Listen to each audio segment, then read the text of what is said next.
Thank you so much, Aileen, and thank you for introducing us to some of the great vendors here in the exhibit hall at GMA's annual convention.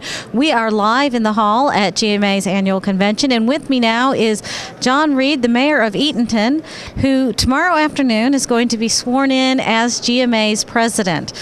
So big plans. You're going to take over Alabama, I think, as part of your agenda. Is that right?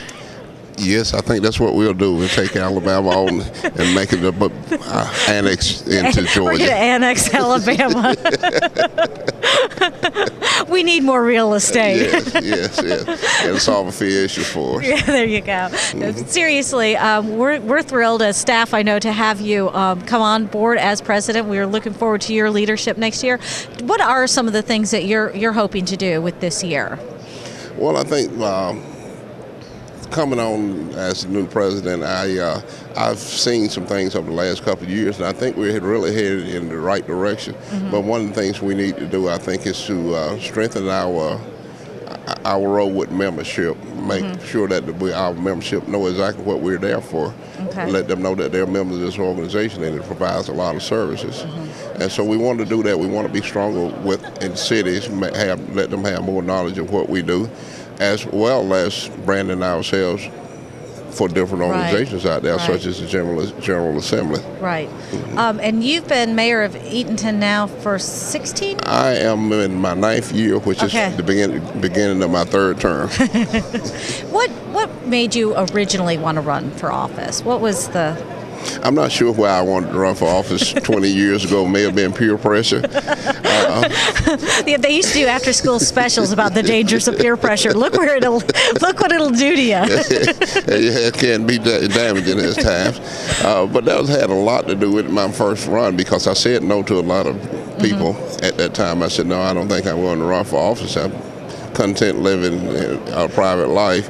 But there were a few things other than a little peer pressure, some things that I wanted to serve my community.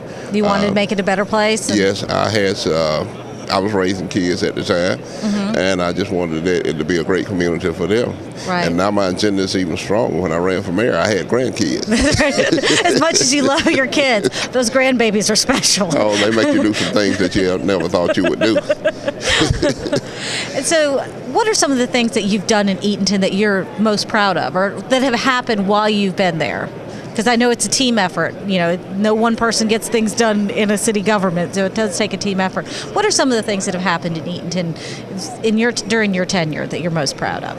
Oh, well, it's kind of hard to put it in perspective. We've done probably over $3 million worth of grant work in community development, redeveloping housing, and that such things.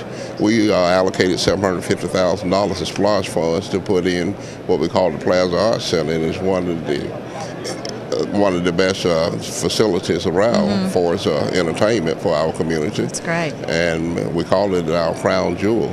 And we got several projects of not quite that magnitude, but great projects going on. Right now we're working on a passive park with walking trails as well as biking trails in it. And that's going to cover 15 acres. Right, that's great. We were just talking a little while ago about getting people in the community out and about and moving, and that's great to have the biking trails and the walking trails. We just see it as a great asset for the people who live there, as well as a draw for visitors, people who like that type of thing, go out and get in touch with nature. That's right. Yeah.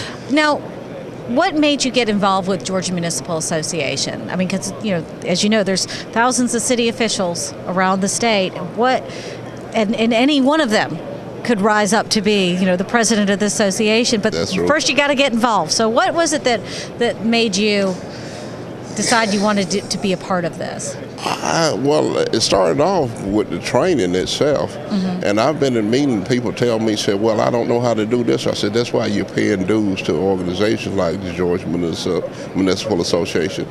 And so I just kind of got involved for the sake of trying to learn things myself, and it evolved into me getting involved with some of the duties that were out there. We saw, I think probably, there was that, oh, look, he's involved. Let's rope him in. Yeah, that's what happened. I was telling somebody last night, I have a hard time saying no when something when something that's right comes along, I don't say no. And so when people started, I got involved, and people started saying, "Will you do this?" I said, "Yes, I'll do that." And I think it actually started off when probably the first one that I really took on was the If I Were Mayor contest. Yes, I remember that. We drug you into, you were a great judge for that as well. So we appreciate that. And your wife Janie is also involved in public service as a county commissioner. County commissioner. So how are county-city relations in your household?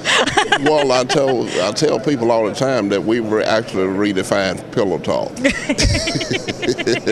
We talk about things that involves our city and county while we're in bed, and so that's our idea of pillow talk these days. That's some exciting stuff, I bet. Yeah, it is. But one of the great things that has helped, she understands GMA because before she became elected to office, she spent years coming to the conference here with me, and she'd sit in on some of the sessions. Right. So she understands the city's perspective as well as the county. Right. Mm-hmm. And I know you mentioned you started GMA, got involved in training. You're also going to be recognized tomorrow for your certificate of distinction. Distinction. That's for correct. Taking training. So that's quite an accomplishment as well, that you've had that many hours of training and through GMA. And it is, and it takes a lot of time, but I will tell you, I feel like I do a fairly decent job as mayor if I can't put it on another level, but it's all because I sit here and I go through those training periods and the networking sessions afterwards. Right. All of those things are what teach you to be a good leader in your community. Right. And if you're not doing those things, then you're shortchanging yourself as well as your community. Well, I often think that, if you stay in office long enough, you're probably going to learn a lot of the things that get taught in the classes. But you're going to make so many mistakes along the way in learning it. It's easier to cut the corners, take the class, and learn it right up front and avoid the mistakes. Oh, yeah. That's not a fun way to learn. No, it's not. It's not. But we were taught in life, coming up in school, they taught you that one of the learning tools is trial and error. And so you have to do that from time to time. Right. You have to take that trial if you don't have some other method that helps you get there. But we do have other methods to get us there. And I, not only when myself, but when I'm in council meeting and an issue come up and I know it's something that GMA can handle, whether it's my city administrator, whether it's the city attorney, and me being around GMA as long as I have, I know pretty much everybody by name there, and I will say, you need to call this person. That's right. Get on the phone. I said, get on the phone, and they will walk you through this thing, and so you bring the right information back to our body so that we can get it right the first time. That's great. And I know in the last year you've been the chairman of the Legislative Policy Council, which meets during the session. We meet by phone every week to 13 calls this year. 13, not that you're counting. And then meet on a quarterly basis to review some of the legislative things. What has that experience been like for you? It has been a great learning experience for me to lead in that, and an excellent experience. I really love doing it. I didn't know how it was going to work out when I first started, but I actually fell in love with the process and encourage anybody if you can be involved in that process. I think some people are intimidated to be involved in the legislative process, intimidated to go to the Capitol and talk to their legislators, on that environment. And, you're from a small town. Oh, yeah. Eatonton's not Atlanta. No, we're not. We call you the other Atlanta. Okay. No, we don't. But it's a small town, and I think that can be intimidating for sometimes to go up to the Capitol and have these conversations. What would you say to people who aren't sure about playing that role? Well, you have to look at it from the standpoint that everyone is human, okay? And there was some old saying that everybody puts their pants on one leg at a time, okay? And so you have to look at it that these people, regardless of what their position in life is, they're just another human being. It gives you a really good advantage if you go in knowing your personal legislator that serve you. I know all of mine. I've known them for years, and so I'm comfortable speaking with them. And I just have a good time when I'm at the Capitol, Right. and because I run into some others that I met over the years, and I say, hey, you remember when we met here?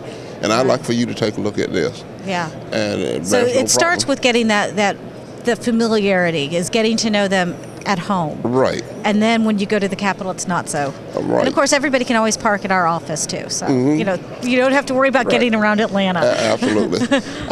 One of the things I did, excuse me, and this was actually my federal legislator, I went to his office when he had his grand opening, and I told him when I walked in the door, I introduced myself. I said, I'm the mayor of Edenton, and I want you to know that I won't accept the same treatment that I got from the last one. You won't ignore me. Very So good. I want you to know who I am. Yeah. Well, and you bring up a good point. I think that's something else that GMA is really focusing now too, is not just the relationships with our state legislators, but also the relationships with our federal legislators, because there's a lot of things that happen at the federal level that do affect local government. So it's important to build that relationship as well. And well, I want you to know that that process worked for me. When I did that, I introduced myself. I've never had a problem since that time. If I call on him, and he does what he can to help me out. That's great. And so that's just something you need to make that connection somehow. If you have not connected with your local legislator, whether it be on state or the federal level, you need to make that connection, let them know who you are.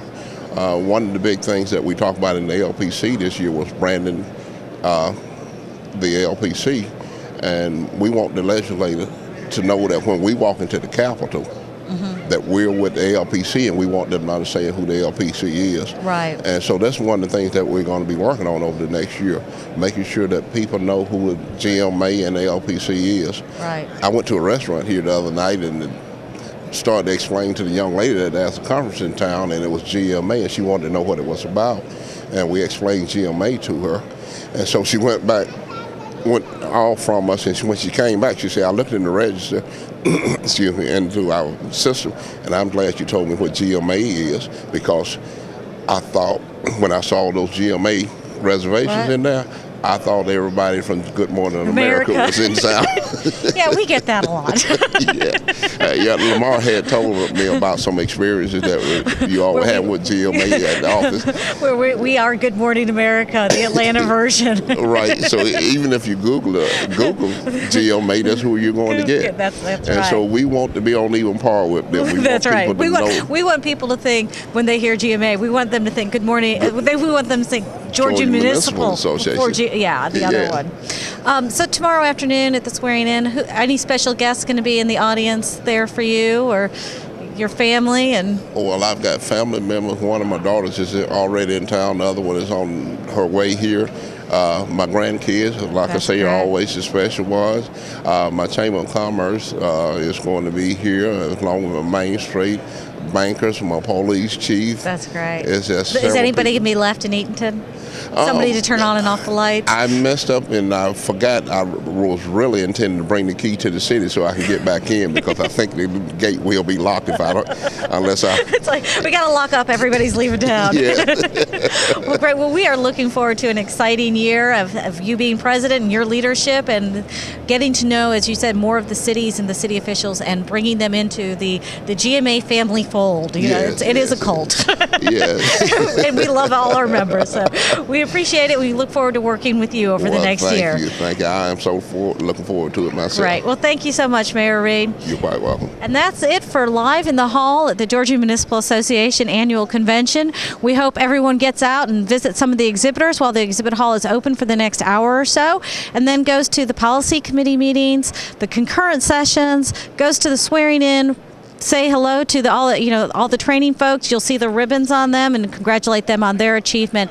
A lot going on over the next couple of days. Hope you get out there and enjoy it. Thank you so much.